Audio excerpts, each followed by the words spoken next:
তোমালোকৰ ফসফৰাছ হেলাইডছৰ লগত halogen acids পঢ়িলো হেলোজেন এচিডছৰ লগত আমি কি পঢ়িলো অকমান মনত পেলোৱাচোন হেলোজেন এচিডছৰ লগত আমি কি পঢ়িলো যে হেলোজেন এচিডছ HBr পঢ়িলো আৰু HCl পঢ়িলো HIO লগতো আমি ৰিএকচন কৰাব পাৰিলোহেঁতেন similarly to HBr লগত যেনেকৈ ৰিএকচন হ'ব তেনেকুৱাই হ'ব কিন্তু কিতাপত নাই কাৰণে এই পইণ্টটো আমি পঢ়া নাই আৰু HCl ৰ ৰিএকচনটো আমি গমে পাইছো ZnCl টো হ'ব এতিয়া এটো ইগনোৰ কৰো আমি অকল কি পঢ়িলো HCl আৰু HBr এতিয়া আমি কি পঢ়িম ফসফৰাছ হেলাইডছ means কি হয় PCl5 then PCl3 আৰু PPr3 এই তিনটা পঢ়িম যাক তোমালোকৰ কিতাপত শৰ্ট ফৰ্মত দিয়া আছে PX3 where X is equal to Cl or Pr এই দুটা ক্ষেত্ৰত for this one আৰু এইটো এটা দিছে PCl5 okay এই তিনটা ওপৰত আমি ফসফৰাছ হেলাইডছ যেহেতু হেলাইড লাগি আছে ফসফৰাছৰ লগত আমি এই তিনটাৰ লগত ৰিএকচন কৰিম ফাৰ্ষ্ট ৰিএকচনটো চাওঁ আহা ROH plus PX3 মানে বুজি পাইছে কিহৰ লগত ক্লোৰিন নহলে ব্ৰোমিন হ'ব PCl3 বা PBr3 ইয়াতো তোমালোকৰ সেম মেকানিজম কোনো তোমালোকৰ ইয়াত মাজত হেৰি নালাগে কেটালিষ্ট প্ৰয়োজন নহয় জাস্ট তোমালোকে এটো সেপাৰেট কৰি লৈ যাবা কি পাবা RX পালা লগতে ব্যালেন্স কৰিবলৈ H3PO3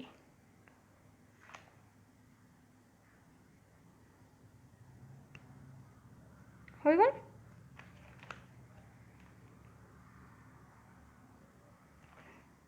যাক আমি ফসফৰাছ এচিড বুলি কওঁ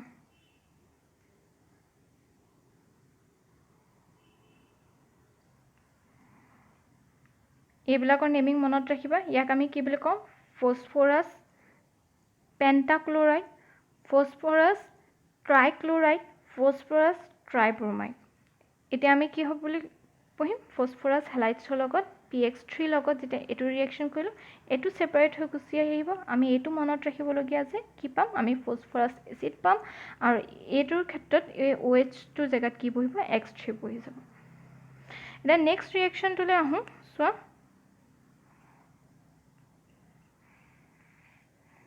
ROH plus PCl5 ৰ লগত যেটা কম ইয়াৰ অকমান যোনটো একেটাই ৰিএকচন হ'ব POH ৰ লগতে হ'ব যেহেতু এটো গৈ প্লে ইয়াত লাগিব গৈ চোৱা RCl এ লাগিব গৈ কিন্তু আমি কি পাম বাই প্ৰডাক্ট হিচাপে POCl3 plus HCl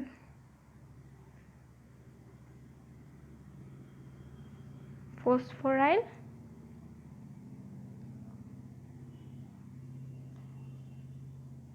ক্লোৰাইড ৰিএকচনবোৰৰ মেকানিজম এইকেইটাৰ ইমান ইম্পৰ্টেন্ট নহয় সো ডাইৰেক্ট ৰিএকচনবোৰ মনত ৰাখিবা যে PX3 লগত যেটা দিটো H3PO3 পাম ফসফৰাছ এচিড PCl5 পোৱাৰ লগে লগে ফসফৰাইল ক্লোৰাইড পাম এই বস্তুটো সেপাৰেট হৈ গুচি আহিব আৰু মেইন প্ৰডাক্টটো আমি RCl পামে ওকে ঠিক আছে দিয়া এতিয়া আমি নেক্সট ৰিএকচনলৈ যাওঁ নেক্সট আমি পঢ়িম সো তোমালোকৰ ৰেড পি লগত means ৰেড ফসফৰাছৰ লগত আমি কি দিম Br2 দিম আৰু I2 দিম ইয়াত আমি আয়ডিনৰ ফৰ্মেশন পঢ়িম লগতে Br2 দিম I2 দিম ইয়াত ডাইৰেক্ট তোমালোকৰ ৰেড ফসফৰাছ দি দিয়া লগে লগে কেটালিষ্ট হিচাপে ফৰ্ম হ'ব এই কেটালিষ্ট কি কৰিব Br আৰু Br মাজৰ বন্ডিং পাত যোন পাত আছে সেই পাতটো ব্ৰেক কৰিব এই OH ৰ মাজৰ বন্ডিং পাতটো ব্ৰেক কৰিব আৰু আমি কি পাম Br2 ৰেড পি দি দিয়া লগে লগে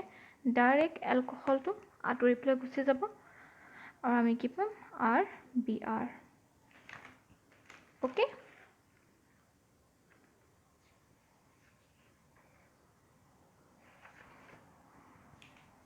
এয়া হল তোমালোকৰ ৰেড ফসফৰাছৰ লগত ৰিএকচন সিমিলাৰলি I2 লগতো ক্ষেত্ৰটো একেই হ'ব ৰেড পি দি দিলো আমি আমি কি পাম RI পাম OH মেনশ্যন কৰা নাই কি কৰিব লাগিব এয়া এক্সট্ৰা আমি সেপাৰেট কৰি পেলাই লৈ যাব পাৰোঁ ৰিয়েকশ্যনটোৰ পৰা এটা নেক্সট ৰিয়েকশ্যন আহিলে তোমালোকৰ সবতকৈ ইণ্ডাষ্ট্ৰিয়েল মেথড হিচাপে ইউজ কৰা আৰু সবতকৈ তাৰমানে পিওৰ হেলোএলকেন ইণ্ডাষ্ট্ৰিয়েল প্লাছ পিওৰ হেলোএলকেন আমাক প্ৰভাইড কৰা ৰিয়েকশ্যন সেয়াই হ'ল তোমালোকৰ থাইঅনাইল ক্লৰাইডৰ লগত SOCl2 এয়া হৈছে থাইঅনাইল ক্লৰাইড আৰু সবতকৈ ইউজ এইটো ৰিয়েকশ্যনতে কৰা হয় এই থাইঅনাইল ক্লৰাইডৰ লগত ৰিয়েকশ্যনটোৰ লগতে কৰা হয় ইয়াত আমাৰ ৰিয়েকশ্যনটো কি হ'ব চোৱা ROH দিছোঁ প্লাছ SOCl2 দি দিয়াৰ লগে লগে কি হয় আমি কি পাওঁ SO2 পাওঁ প্লাছ HCl ফৰ্ম কৰে আৰু লগতে আমি কি পাওঁ RCl পাওঁ এই মাজৰ চেপ্টাৰটো ওলাই পেলাই গুচি যায় RCl এই কি হয় এইটো সবতকৈ ইণ্ডাষ্ট্ৰিয়েল মেথড বা পিওৰ এলকহল কিয় পাওঁ বুলি কৈছে সৰি পিওৰ হেলোএলকেন অ'কে পিওৰ হেলোএলকেন কিয় পাওঁ বুলি কৈছে যে RClটো সেই যোনটো পাত্ৰত আমি এই ৰিয়েকশ্যনটো কৰাওঁ ইয়াত কি থাকিছে অকল RCl থাকিছে এই দুইটা ভেপৰাইজ হৈ পেলাই গুচি যায় বতাহত উৰি পেলাই গুচি যায় ৰিয়েকশ্যন হোৱাৰ লগে লগে লাষ্ট তোমালোকৰ ৰিয়েকশ্যন এটা থাকিলে এয়া হ'ল আয়োডিন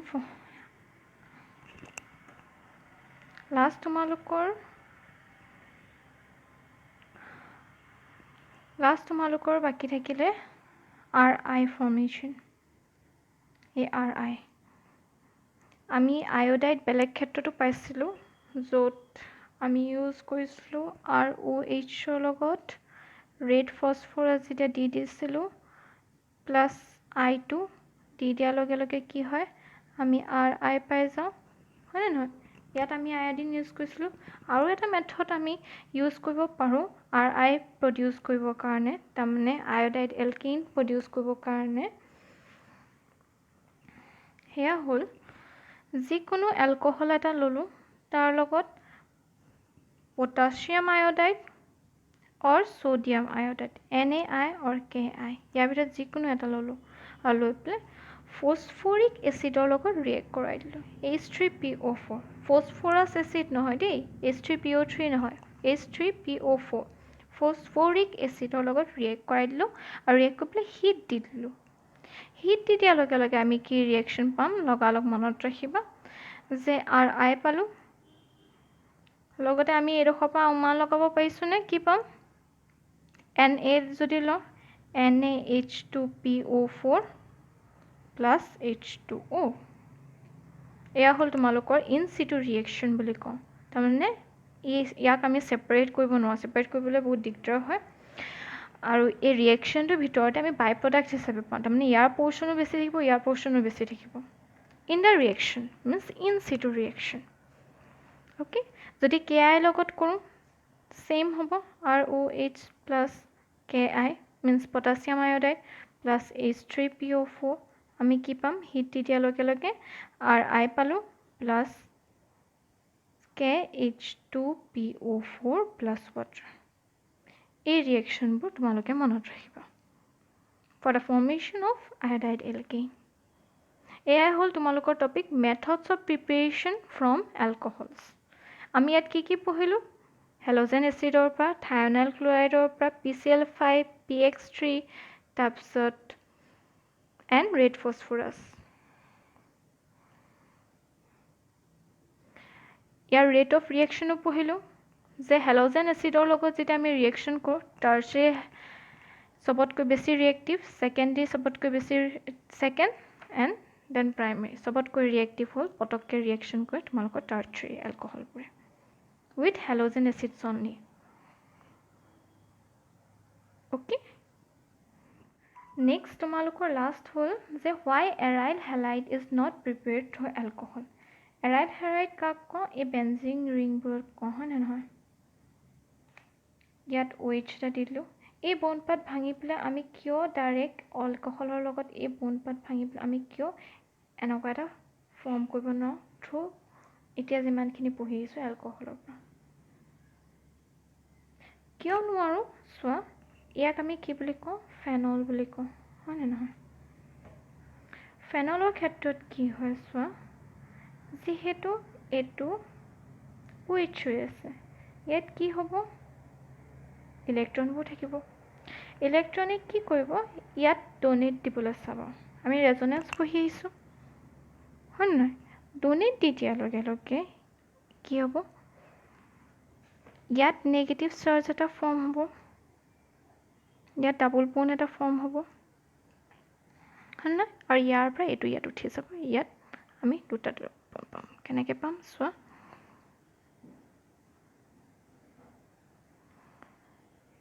OH এইফালে দুটা এই পাত কাট খাই যাব আমি ইয়াত দুটা পাম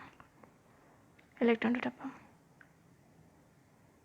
হয় নহয় নেগেটিভ চাৰ্জ এটা ফৰ্ম হ'ব ইয়াত নেগেটিভ চাৰ্জ ফৰ্ম হৈ যোৱাৰ লগে লগে আকৌ ইহঁতি কিহত দিব চাব এই বন্ড পাতত দিব চাব আৰু এই বন্ড পাত আহি পেলাই এইডোখৰত লাগিবহি আকৌ আমি ৰেজনেন্স ফৰ্ম কৰিম চোৱা ডাবল বন্ড OH ইয়াত তোমালোকৰ ফুলফিল হৈ গ'ল এইডোখৰত ইয়াত কি হ'ল নেগেটিভ চাৰ্জ এটা পৰে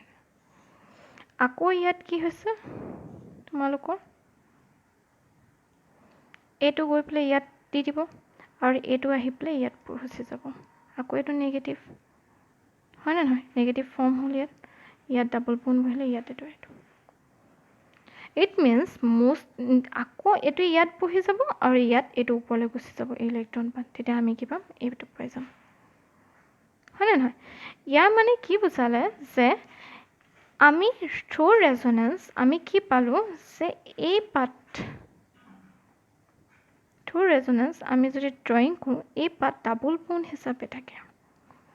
আৰু এই পাত ব্ৰেক কৰা ইমান সহজ নহয় দেন ছিগমা বন্ড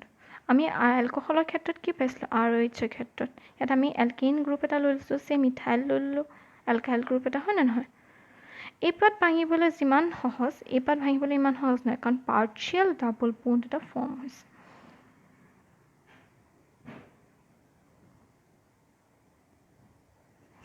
এই পাৰ্চিয়েল ডাবল বন্ড ফৰ্ম হোৱাৰ কাৰণে আমি কি পাইছোঁ এই পাত ভাঙিবলৈ আমি নোৱাৰোঁগৈ সেয়েহে থ্ৰু এৰাইল হেলাইডছৰ মিনছ এৰাইল হেলাইডছবোৰ এই এৰাইল এলকহলৰ পৰা আমি প্ৰিপেয়াৰ কৰিব নোৱাৰোঁ থ্ৰু অনলি এলকহল নহয় থ্ৰু এৰাইল এলকহল এৰাইল এলকহলৰ পৰা এৰাইল হেলাইড ওলাব লাগিছিলে নিয়মমতে আমি নোৱাৰিলোঁ কিয় নোৱাৰিলোঁ যিহেতু এই ডাবল বন্ড পাত আমি ব্ৰেক কৰিবলৈ দিগদাৰ হৈ যায় ইয়াত কি থাকিব ছিংগল বন্ড থাকে ছিগমা বন্ড থাকিব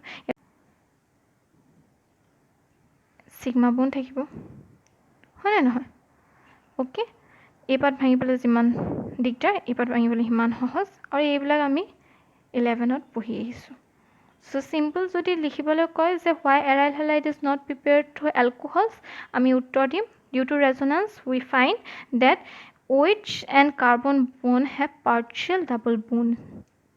because of which we cannot break it easily. Azile idea.